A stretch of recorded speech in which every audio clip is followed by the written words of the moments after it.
Pasito tum tum, pasito tum tum, pasito tum tum, pasito tum tum. Hello, this is your WIllie. Welcome to a classic modern review. National Lampoon's Vacations. Grown-ups. What do they have in common?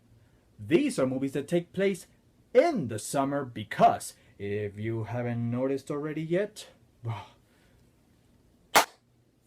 it's summertime! Point, point, boogie, boogie, point, point, boogie, boogie, point, point, boogie, boogie, point, point, boogie, boogie, point, point, boogie, boogie, point, point. Work on that, baby. Work on that. Boogie, boogie, point, point, boogie, boogie. Yes, summer. That time of the year where kids cannot wait for its coming. Caps fly in the air to show the beginning of a new life and new careers. While chubby fat kids pump those iron fists in those golden gyms, only to gain that weight back 3 months later.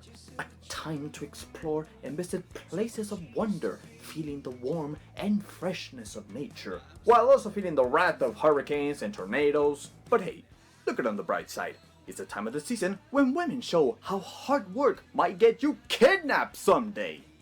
Keep up with the good work. Ooh, yeah! And speaking of inappropriate, that brings me to my next review, National Lampoon's Vacation.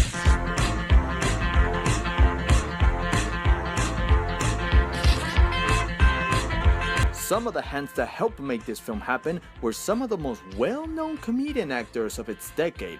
National Lampoon's Vacations was directed by Ramis, who acted and helped write the script for Ghostbusters, and also credited for some classic comedy films of the decade and late 70s, during when Saturday Night Live allowed some of the talents to define the comedy acting in the 80s. Chevy Chase, who was the main star of this film, was remotely popular in the 80s for his comic roles in the big screen and for being involved in several National Lampoon franchises. This film was a successful hit when it came out, earning more than $60 million at the box office that is still to this date has a cult following. While some view it as a classic, for me, I didn't laugh as hard as I was hoping for, and once it was done, it didn't stick out to me as much as it did to most people back then and now. The film is simple to follow. It's the classic story of a trip gone wrong. A doofus father, played by Chevy Chase, takes his wife and 2 children on a vacation trip to a Disneyland spoof park called WIllie World. But on their way, they face obstacles that slow them down, like hot blondes and other family members, that it becomes a quest for the father to make it to WIllie World no matter what. Probably I'm the least qualified to talk about National Lampoon since I didn't grow up with it or make myself familiar to the series. In fact, I even had a VHS copy of the Christmas Vacation, and I didn't see it because it was in English. Back then when I didn't know English. I mean, what kind of parents buy movies that kids don't even understand? When you think about it, that is really mean.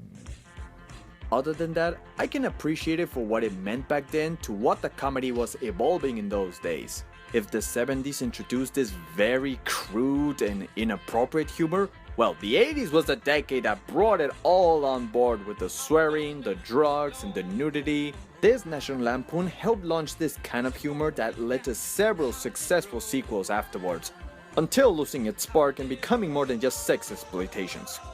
But for me, I would giggle a few times at the jokes like when the car gets destroyed at the opening, or when the father makes some dumb choices, but I wasn't as invested into the humor as I wanted to because I've seen this type of humor a million times. The boys watching porn magazines, the kids smoking pot or doing drugs, the husband tempted to cheat on his wife for a hot bombshell, a lot of sexual references and inappropriate racial references. Maybe for its time it was hilarious for pushing the bar to what was inappropriate, but now in modern age, these jokes are everywhere that if millennial kids saw it today, probably wouldn't find it as funny. The only time I did laugh was the last 10 minutes of the movie.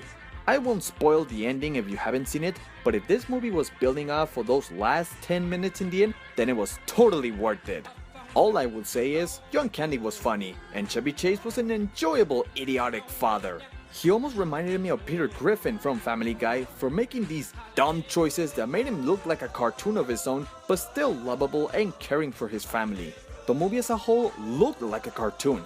It takes place in a world where the consequences for any action don't have to make any sense. Like when the father gets naked in the swimming pool with another woman, so all of a sudden his wife catches him, and then he and his wife get naked in the pool together. It's that kind of movie where logic doesn't apply here, but it has this nostalgic feeling that still brings a lot of people back to rewatch it. Even this movie touches on the nostalgia with the parents reliving their youthful days and sharing their memories with their kids who are the opposite of what their parents lived through. But still, it has some elements that many can feel relatable if having a family as active as this. Damn, I'm giving it more credit than I was supposed to give. But in the end, it's all matter of taste and preference. Despite my lukewarm impression on the movie, National Lampoon's Vacation left its mark for its inappropriate humor when this style of comedy was booming. It has some nice shots, and the park looks gorgeous, even if most of those shots look phony. If you're a fan of the National Lampoon series, keep enjoying it and laughing at its funny gags and humors. I would see it again only for those last 10 minutes, but as a whole, I'd rather take my trip to somewhere else. I give it a 6 out of 10 stars. So, what do you thought on the movie? Did you like it? Did you not like it? I'd like to hear more on your opinion on this movie. You can leave a comment down below, like, subscribe, and if you don't, you're a bad person. Tune in next time because when I get back, I'll be giving my thoughts on grown-ups. So for now, that's it for today. Ciao.